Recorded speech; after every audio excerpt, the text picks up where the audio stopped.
पिंकी बेटा सुन, मैं खेतों में काम करने जा रहा हूँ तो तू बाबूजी को बता दियो और संध्या को बता दियो। ठीक है भैया, आप जाएं खेतों में और मैं घर संभाल लूंगी। भैया को भाभी को ही बता दूंगी, बाबूजी को ही बता दूंगी। वहीं दूसरी तरफ संध्या और संध्या के ससुर जी बात कर रहे होते हैं। बहू बेटा देख, बारिश का मौसम हो रहा है, मुझे लगता है कि मैं तिरपाल डलवाना ही पड़ेगा। अगर तिरपाल नहीं डाला ना तो हम सो नहीं पाएंगे, कुछ हो भी नहीं पाएगा इस घर में काम।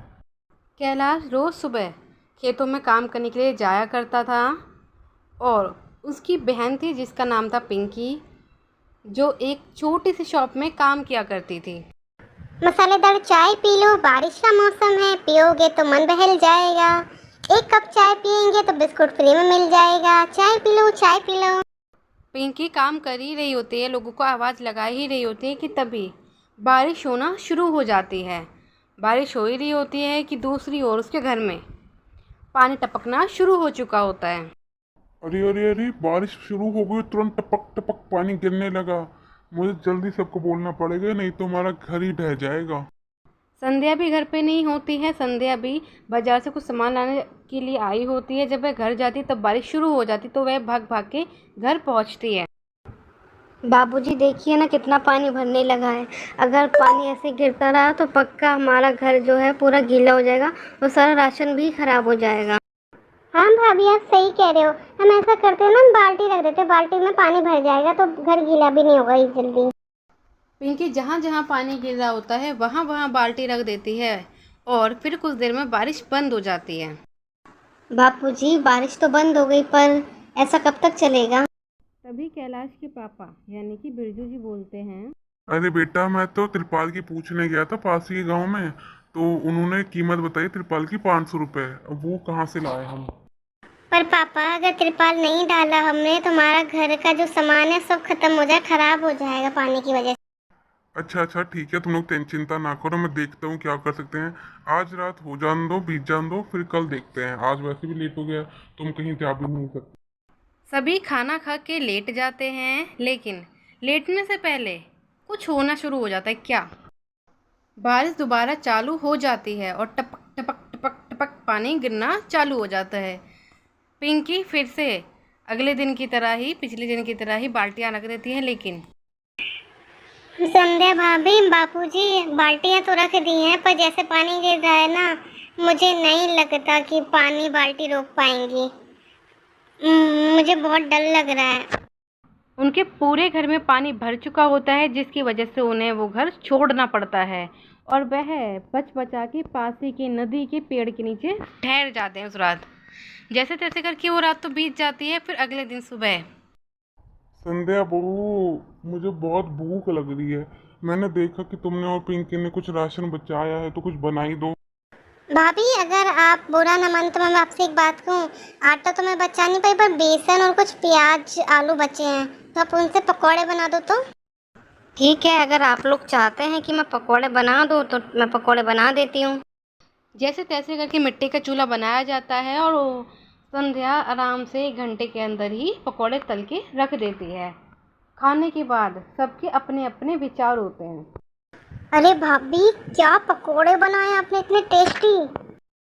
बस बस छोटी, कितनी तारीफ करेगी। संध्या, मेरे दिमाग में ना एक ख्याल आया है। जैसे कि तुमने पकोड़े बनाए, पकोड़े हम सभी को अच्छे लगे, तो अगर हम एक पकोड़े का ठेला लगाना शुरू कर दे, तो क्योंकि देखो बारिश का मौसम है, तो ये पकोड़े का बिजनेस चलेगा भी। पर आप ऐसा कह रहे हैं कि मैं पकोड़े का बिजनेस चालू करूं, पर हम पे पैसे कहाँ हैं? हम पे तो 1 रुपया नहीं है अभी। बिरजू, पिंकी और केशव सब सोचने शुरू कर देते हैं कि पैसे तो है नहीं, पर क्या किया जाए। तभी एक ख्याल आता है कि पिंकी बोलती है कि मेरे पास कुछ पैसे उधार हैं जो दुकानदार के पास हैं, तो अगर मैं उनसे वो पैसे ले लूँगी तो हमारा कुछ काम भी हो जाएगा। वह दुकान पर जाती है और अपने मन की जो भी बात होती है वह दुकानदार से कर देती है। दुकानदार भी उन पर तरस खा के जो भी 500 रुपये बचे होते हैं पिंकी के, वो उसे दे देता है। उसी 500 रुपये से वह लोग एक ठेला खरीदते हैं, थोड़ा बहुत सामान खरीदते हैं, जिसकी वजह से उनका 1 या 2 दिन का पकौड़े का बिजनेस जो है वो चल। चलो बापूजी, पैसे तो मिल गए, 500 रुपये मिले हैं, पर 500 में पता नहीं क्या क्या होगा। चलो देखते हैं क्या होता है। फिर अगले ही दिन से बिरजू और संध्या मिल के पकौड़े की ठेली लगाना शुरू कर देते हैं। अरे भाई साहब, 10 रुपए के 5 पकौड़े सबसे सस्ते और सबसे अच्छे। एक बार खाएंगे तो दाव आकर के दोबारा ज़रूर मांगेंगे। अच्छा भाभी, अगर इतने ही स्वादिष्ट हैं तो मेरी भी एक प्लेट लगा ही दीजिए, मैं जरा देखूं टेस्ट करके कि कितने स्वादिष्ट पकौड़े बनाते हैं। वैसे खुशबू तो अच्छी आ रही है। अरे हाँ हाँ भैया, क्यों नहीं, बिल्कुल लगाते हैं। फिर संध्या प्लेट में पकौड़े लगा के अपने पास के ग्राहकों को खिलाना शुरू कर देती है। अगले दिन कभी संध्या आती तो कभी कैलाश आता। आंटी आंटी, मुझे भी पकौड़े दो ना, मुझे पकौड़े खाने का बहुत मन है। अरे बिल्कुल बच्चों, वैसे तो देखो मैं 10 रुपए के 5 पकौड़े देती हूँ, पर मैं तुम लोगों को, क्योंकि तुम भी मेरे बच्चों के समान ही हो, मैं तुम लोगों को 10 के 7 पकौड़े दूंगी। अरे वाह, इतने सस्ते पकौड़े आंटी जी, फिर तो मेरे भी 2 प्लेट लगा दो, मैं भी 2 प्लेट खाऊंगा। अगर मुझे अच्छा लगा ना तो मैं देखो पैक भी करवाऊंगा। संध्या के पकौड़े सस्ते और अच्छे दोनों होते थे। उसने सस्ते बेचे इसलिए ताकि उसके जो ग्राहकी है वो बढ़ सके और लोगों तक, हर एक व्यक्ति तक उसके समोसे और पकौड़ी पहुंच सके। धीरे धीरे करके गांव के हर एक व्यक्ति, चाहे वो बूढ़ा हो, छोटा हो, बच्चा हो, महिलाएं हो, सभी उसके पकौड़े के ठेले पे आते और उसके पकौड़े खा के जाते। और अब उन्होंने एक नया घर भी बना लिया था जिसमें पानी टपकने की कोई भी शंका ही नहीं थी। अरे भाभी देखो ना, सिर्फ 2 हफ्ते के अंदर ही हमने एक घर प्रॉपर देख लिया अपना। वैसे कुछ भी कहो, ये पकौड़े का बिजनेस है तो अच्छा, टाइम पे हमने शुरू करा है। मैं तो सोच रही हूँ भैया कि पकौड़े के साथ साथ अगर हम समोसे या ब्रेड पकौड़ा भी रखना शुरू कर दे तो। तभी संध्या भी बोलती है, वैसे कह तो पिंकी तुम बिल्कुल सही रही हो, क्योंकि देखो पकौड़े का बिजनेस ज़्यादातर चलता बारिश में ही है, लेकिन समोसा ब्रेड पकौड़े भी रखेंगे तो उसकी वजह से भी ग्राहक आएंगे, और हमारे पकौड़े इतने टेस्टी होते हैं कि एक बार ग्राहक आया तो एक बार खा के तो जाएगा ही। हाँ बिल्कुल सही कह रहे हो तुम दोनों। मैं भी सोच रहा था कि क्यों ना हम समोसे ब्रेड पकौड़े है ना और अलग अलग चीजें रखना शुरू कर दें, बच्चों के लिए बड़ों के लिए, ताकि सब हमारी दुकान पे आ सके। और अगर ऐसे ही बिजनेस चला ना तो एक दिन हम एक ढाबा भी खोलेंगे।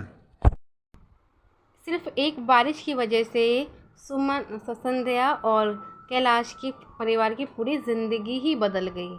अब उन्होंने पकौड़े का बिजनेस चालू कर लिया और अब उसी पर उनके पूरे परिवार का खर्चा भी चलता है और उससे वो